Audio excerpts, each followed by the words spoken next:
প্রিয় দর্শক, বিএনপির কার্যক্রম নিয়ে নানান রকম সমালোচনা হচ্ছে। কখনো চাঁদাবাজির অভিযোগ, কখনো টেন্ডারবাজির অভিযোগ।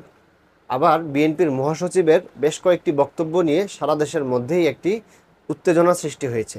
বিশেষ করে তিনি শরিয়া আইন নিয়ে যে বক্তব্য দিয়েছেন, এটি এদেশের 90% মুসলমানের হৃদয়ে চরমভাবে আঘাত করেছে।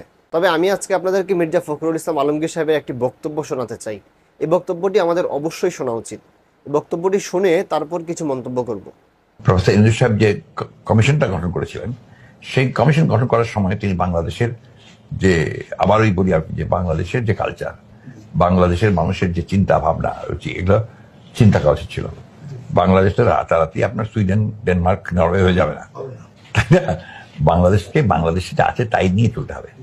এখানে কোরআন এবং সুন্নাহর বিরোধী, শরিয়া আইন বিরোধী কোনো আইন করার কথা কেউ চিন্তা করতে পারে না। আমরাও করি না। আমরাও পরিষ্কার করে বলছি যে আমরা শরিয়া বিরোধী আইন করি, কারণ এখানে 90% মানুষ হচ্ছে ইসলাম ধর্ম বিশ্বাসী, এবং তারা এটা চায় না যে আপনার এখানে শরিয়া বিরোধী কোনো আইন তৈরি হোক। এটা চায় না। এটা তো পরিবর্তন মনে হয়ে যায় যে এখানে রাতারাতি সমস্ত সেকুলার হয়ে গেছে, আপনার এখানে ধর্মের কোনো প্রভাব নাই। ধর্মের প্রভাব এখানে আছে, that's the reality. So when you want to make any reform, ওটাকে মাথায় নিয়ে আপনাকে করতে হবে। আপনি রাতারাতি করে ফেললেন যে এখানে আপনার থাকবে না, মুক্ত হবে না, স্বাভাবিকভাবে একটা রিয়াকশন হয়ে গেছে।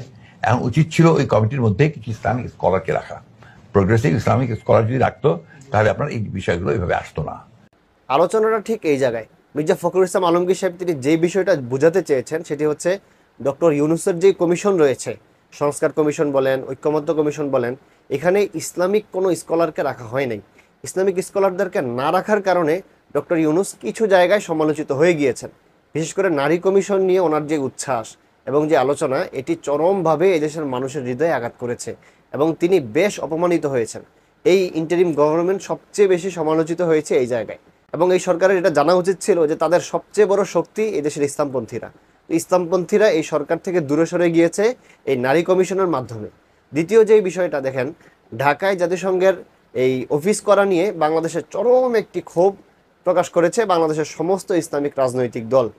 কিন্তু ডক্টর ইউনূস যদি এখানে ইসলামিক স্কলারদেরকে রাখতে পারতেন, তাহলে অবশ্যই এদেশের ভুল সিদ্ধান্তগুলো থেকে তিনি ফিরে আসতে পারতেন, এবং তার যে সরকার রয়েছে, এই সরকার নানান রকম বিতর্কের মুখ থেকে অনেকটাই বেঁচে যেত। কিন্তু ডক্টর ইউনূস এটা বুঝতে না পেরে তিনি তার পাশে রাখলেন কিছু পাঁচাটা নাস্তিক্যবাদকে। এই নাস্তিকরা তো তারাই যারা শাহবাগ কায়েম করেছে। এদেরকে আপনি আওয়ামী লীগের সময় পাবেন, বিএনপির সময় পাবেন, এই সরকার আমলেও এদেরকে পাবেন, কিন্তু মূলত এদের বাংলাদেশে কোনো জনসমর্থন নাই। এদের গুটি কয়েকজন মানুষ নিয়েই এরা টকশো কাঁপায়, এরা বিভিন্ন টিভি সিনেমায় দৌড়াদৌড়ি করে, এবং একটা মিথ্যা স্বপ্ন এরা লালন করে। এরা মনে করে এই